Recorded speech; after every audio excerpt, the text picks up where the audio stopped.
Dia. Bom dia. Bom. Bom, a gente finalizou no nosso último encontro, a parte sobre oração. Então hoje a gente entrar na parte de visualização e a gente tem ainda na próxima terça o nosso último encontro, que aí eu acredito que dê para a gente falar um pouquinho sobre imaginação. Como eu dizia, é bem... cadê? É bem importante a gente entender a diferença entre imaginação e visualização. No processo meditativo, a gente vai ver que, embora haja elementos parecidos e muita gente faça confusão, é super importante a gente entender essas duas ferramentas de modo diferente. Estou meio rouco ainda, mas vamos lá. Desculpa. Visualização. Imagens. Alguém gostaria de ler ou está muito pequenininha a letra?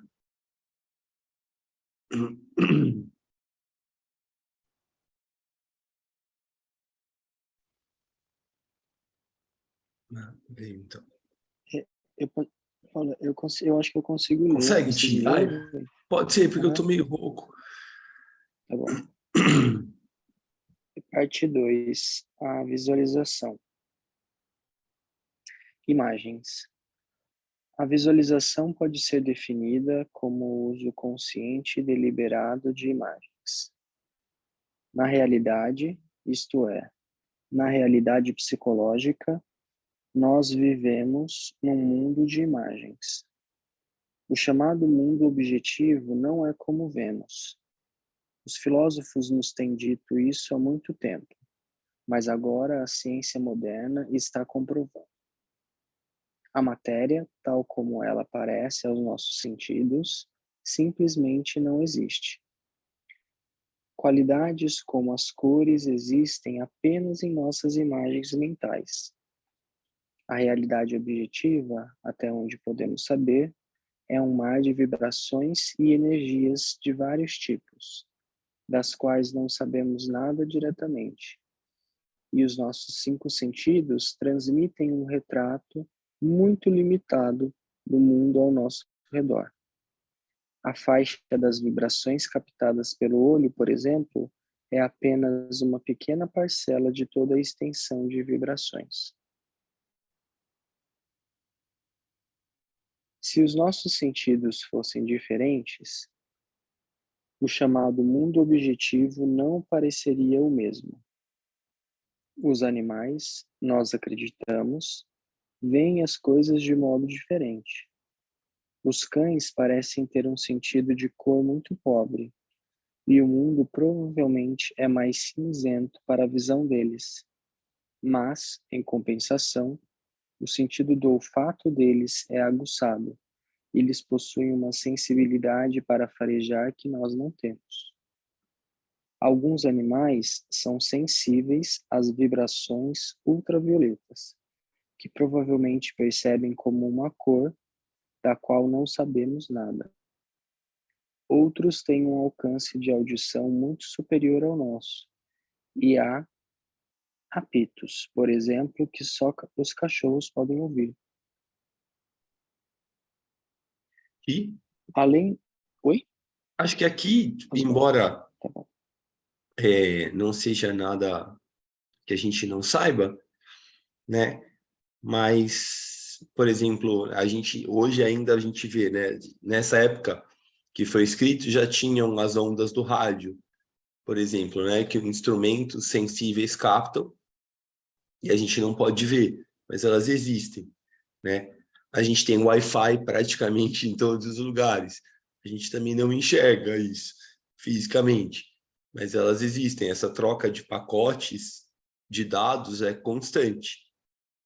É como ele disse aqui, a gente não enxerga ultravioleta, a gente não enxerga infravermelho, mas eles existem. Então, o que a gente pode entender é que, às vezes, há muito mais coisas do que os nossos 5 sentidos podem captar. Eles foram desenvolvidos ao longo, né, da nossa evolução, adaptando-nos e permitindo que a gente se desenvolvesse, que a gente sobrevivesse nesse mundo e fosse se adaptando. Mas é interessante a gente reconhecer que há uma série de outras possibilidades, além dessas que a gente consegue perceber pelos 5 sentidos. Então, tanto no espectro da cor, quanto no espectro da audição, né? A gente ainda sabe muito pouco sobre o olfato, mas eu acredito que também tem uma relação aí. Então, é mais no sentido da gente reconhecer que há outras possibilidades além dessas que a gente percebe.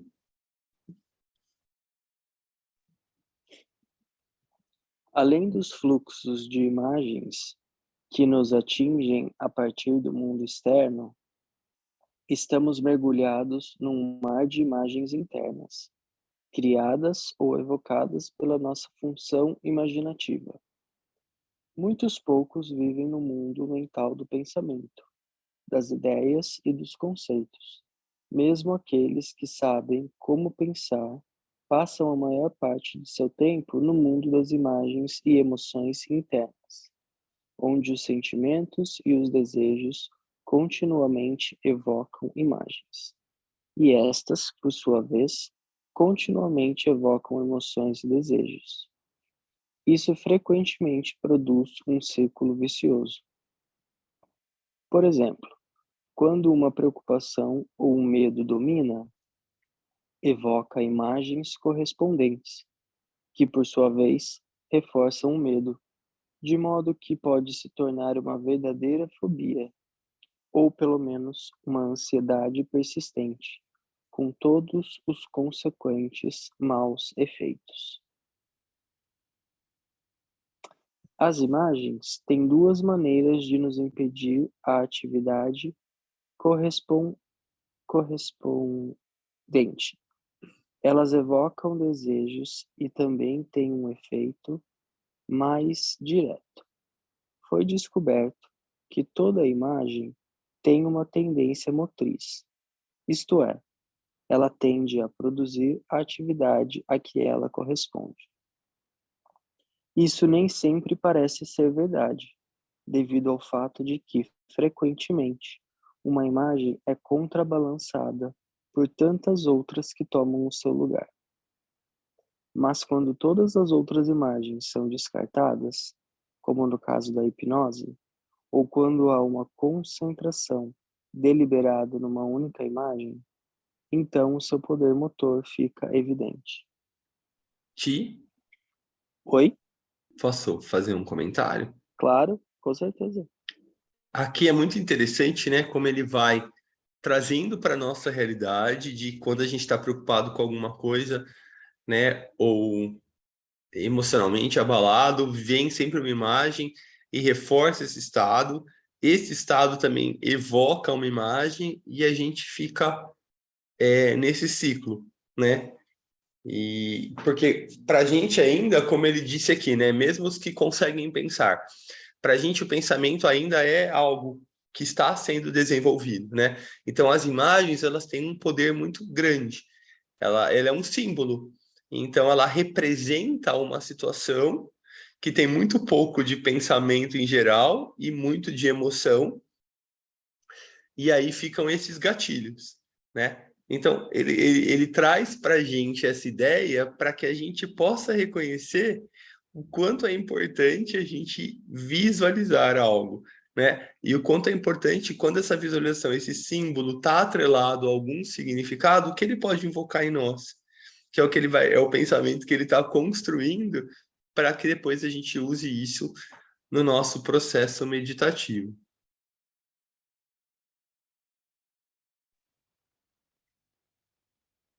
No passado, os filósofos perceberam o poder das imagens. Atualmente, os publicitários o utilizam em larga escala.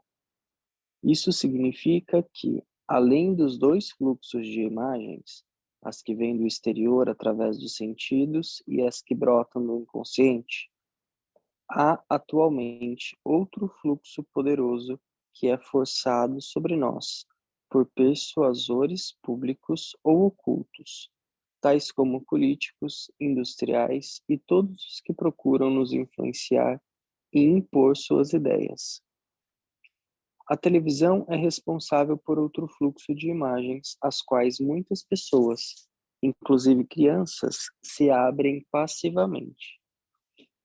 Tudo isso mostra quão vital para nós é compreender essa situação e dar passos para contrabalançá-la, de modo que não sejamos meros instrumentos passivos usados por todos esses fluxos de imagens. Aqui a gente pode imaginar, né? Já a televisão já deu um grande, o rádio já deu esse salto, a televisão muito mais, mas agora ainda muito mais pensando, né, nos celulares, nos influenciadores digitais.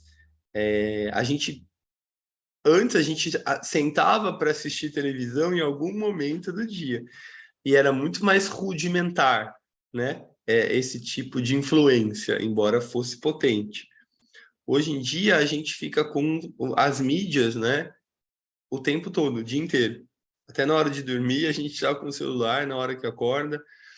E com uma interação muito maior, muito mais profunda, inclusive as crianças, né? Então, esse cuidado precisa ser redobrado, né? A gente muitas vezes entra aí em ondas, em ideias que assim, a gente nem percebe. Isso está acontecendo o tempo todo com os nossos aparelhos. Então, precisa equilibrar aí, como ele diz. Acho que a gente, continuando aqui, perdão, ele vai dar umas pistas de como equilibrar isso.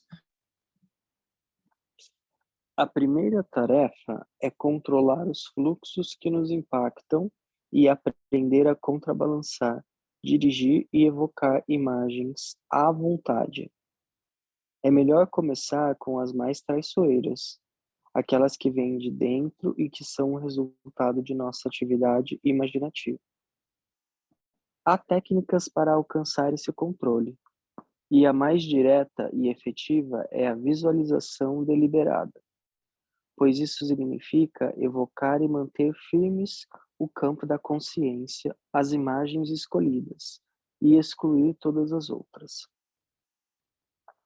Isso pode parecer simples, mas quando tentamos praticar, logo descobrimos o quanto é difícil e percebemos em que medida somos levados pelas imagens e somos suas vítimas. Mesmo quando estamos em silêncio, quando relaxamos e alcançamos um ponto em que o fluxo de imagens diminui e nos deixa em relativa paz, é difícil, quando uma imagem escolhida é evocada, mantê-la firme diante do olho interno.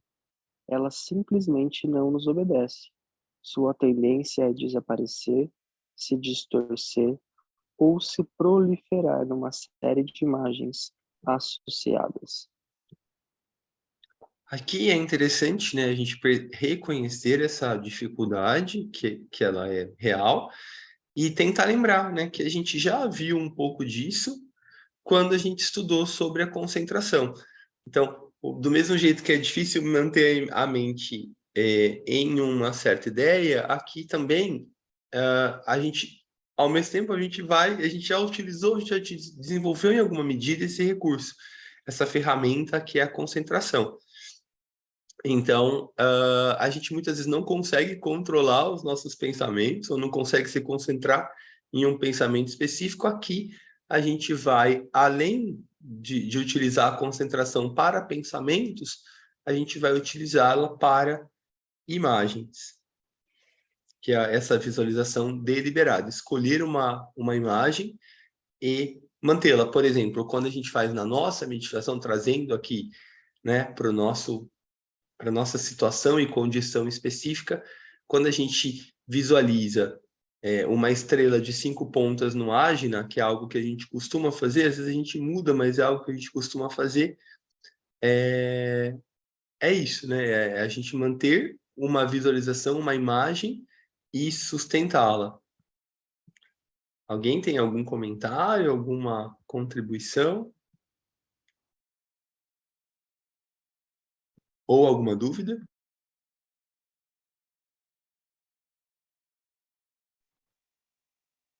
Acho só reforçar o quão difícil mesmo é manter, né, essa visualização. Pelo menos quando a gente faz o exercício, né, e as práticas, por exemplo, né, de meditação, é bem desafiador manter essa a visualização da estrela, por exemplo, né. Sim, sim.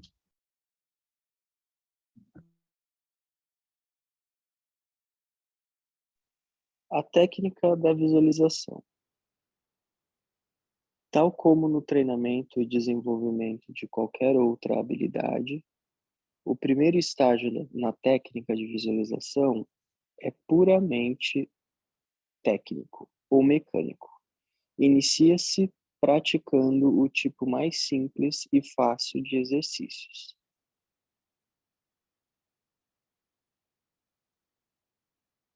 Eu Aqui, acho que eu me Ti. perdi. Ó, Visualização. começa aqui, Ah, ó, que desculpa. não tem outro Des- valor. Desculpa. É que não tem outro valor além do treino da própria habilidade, antes de avançar para outros que tenham significado e utilidade em si mesmos. O primeiro desses exercícios utiliza a ajuda da observação e da concentração. Podemos pegar uma fotografia ou um quadro, tal como mencionado no estudo sobre concentração na apostila 1, e então fazer uma imagem mental dele. Um segundo exercício é evocar a imagem de algo que nos é bem conhecido, mas que não foi observado logo antes. Outro exercício é criar uma imagem, algo que nunca vimos na realidade, um quadro imaginário. Em todos esses exercícios, a imagem deveria ser mantida clara, exata e firme por tanto tempo quanto possível, sendo reevocada ou construída novamente, cada vez que ela se distorcer ou desaparecer. Ti, Outro. Oi? desculpa só, depois eu vou pegar esse pedacinho, esse exercício, e eu coloco no grupo, para a gente lembrar de fazer durante essa semana. Uhum. Legal. Outro ponto na técnica de visualização é a necessidade de evocar as imagens repetidamente, de renová-las frequentemente. Visualizar algo uma ou duas vezes não é suficiente para tornar a imagem tão dinâmica e carregada de vida, que tenha força para se precipitar como realização objetiva. Toda imagem, falando metaforicamente, está envolvida numa luta pela sobrevivência com as incontáveis outras imagens que já existem no inconsciente e as que afluem do mundo externo. Assim, se queremos que uma imagem seja efetiva, temos que carregá-la com considerável energia ao frequentemente mantê-la diante do olho da mente por certo tempo e nutri-la com nossa atenção. O prazer neste trabalho é de grande ajuda e devemos tornar as imagens tão atrativas quanto possível.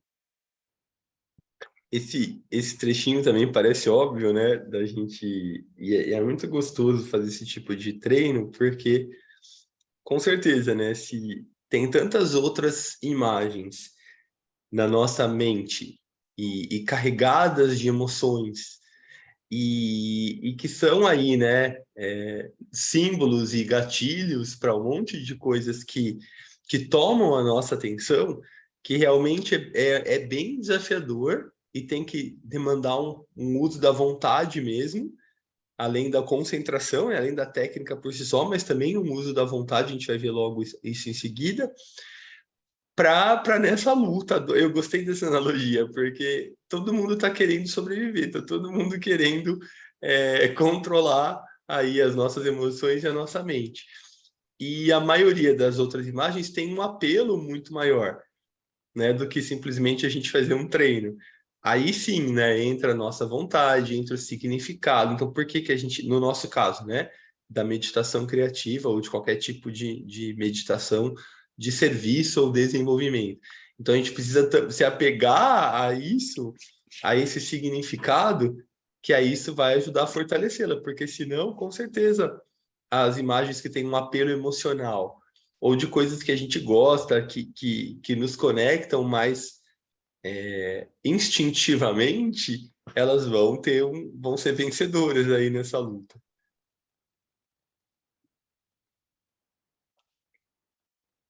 As imagens têm dois aspectos principais: forma e cor.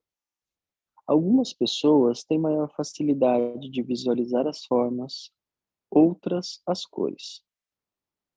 Existe uma diferença marcante de acordo com os indivíduos e os tipos psicológicos. A forma está mais relacionada à mente, enquanto a cor está mais diretamente ligada à emoção e ao sentimento. Cada um de nós deve trabalhar o aspecto que perceber como mais difícil, para que desenvolvamos a habilidade de visualizar igualmente bem tanto a forma como a cor de qualquer imagem. A visualização também é uma preparação para a técnica do como ser, que é muito efetiva. Ela consiste em atuar de maneira que sabemos ser correta, mesmo que nos falte a atitude emocional correspondente. Um exemplo comum disso é fazer algo que tememos de maneira calma e corajosa, mesmo enquanto sentimos medo. O como da técnica como ser requer uma prévia visualização vívida da atividade, tal como queremos realizá-la. Essa técnica pode ser de grande valor para aqueles que farão provas para oradores públicos, atores, cantores e etc.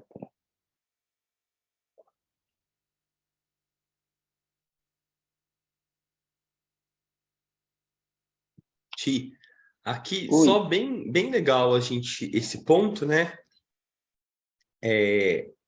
A maioria de nós, desculpa, vai encontrar mais facilidade para imaginar ou visualizar cores, porque elas estão mais ligadas ao aspecto emocional, que é o aspecto que a gente, em geral, tem mais facilidade.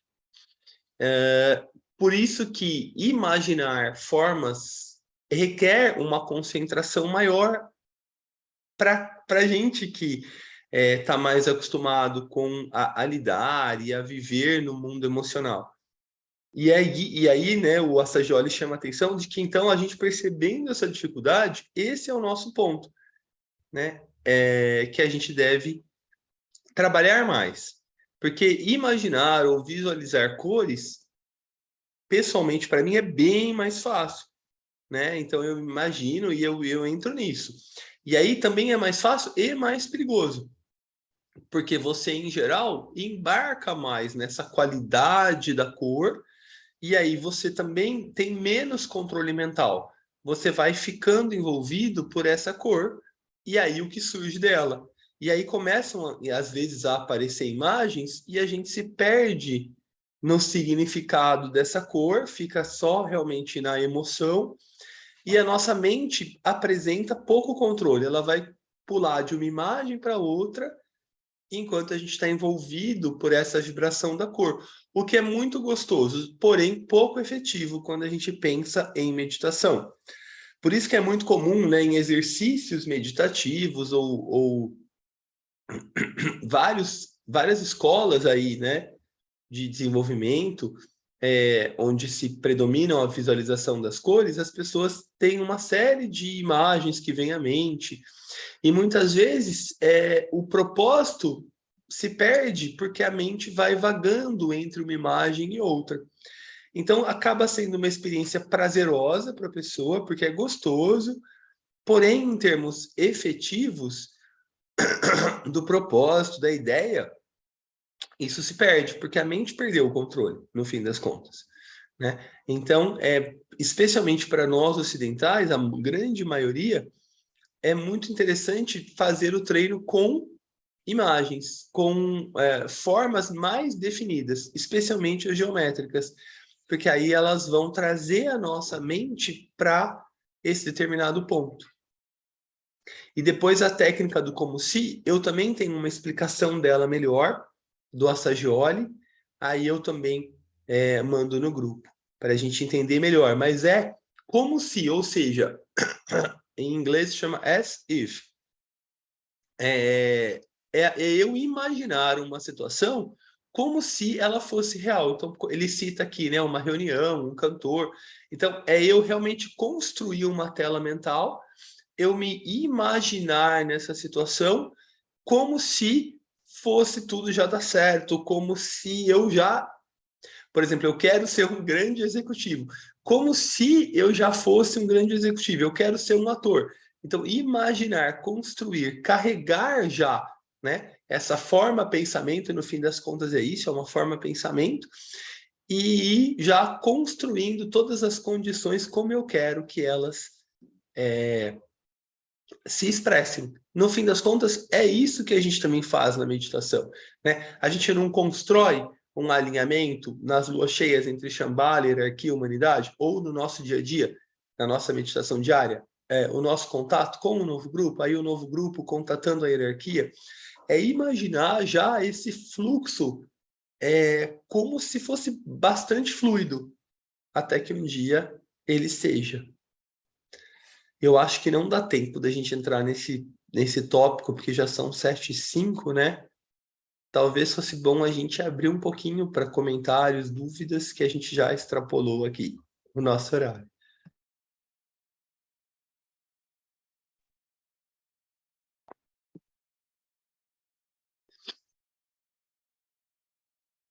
Exatamente, Tatinha, isso mesmo.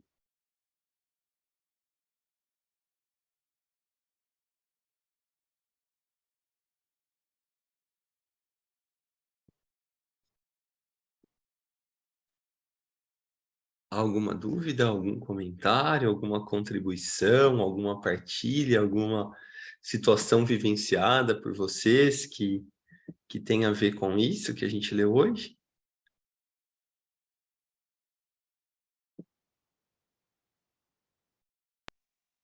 Bom dia, pessoal. A Jo. Oi, Meu Jô. gato tá... Tudo bom, Paulo? Você tá rouco, né? Nossa, Quinta-feira você vai estar bom para ir lá no Sapeca? se Deus quiser. Se não vai rouco mesmo.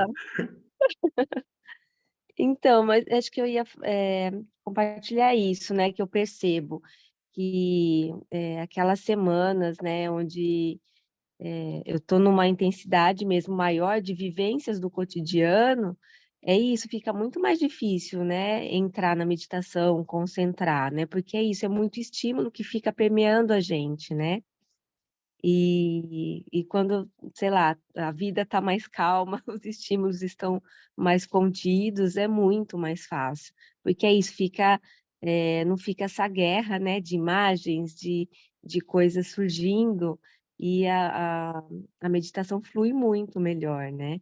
Então, é isso, como a gente conseguir, né, no meio de tudo isso, diminuir esses acessos e ir limpando, né, deixando ficar com menos estímulos para a gente poder ficar mais aberta, né, a meditação, para que flua mais e fique mais conectada.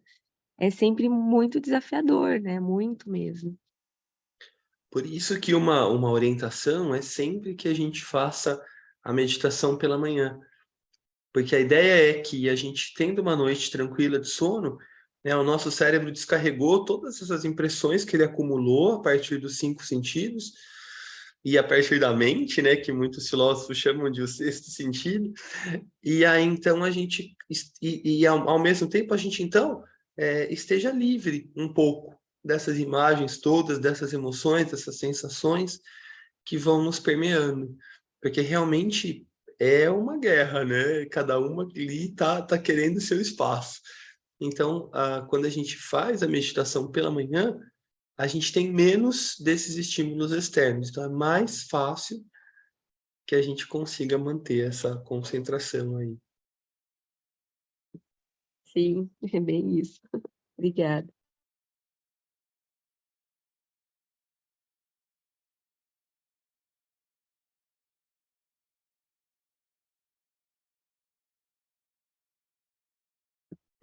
É mais difícil para a gente mesmo, né?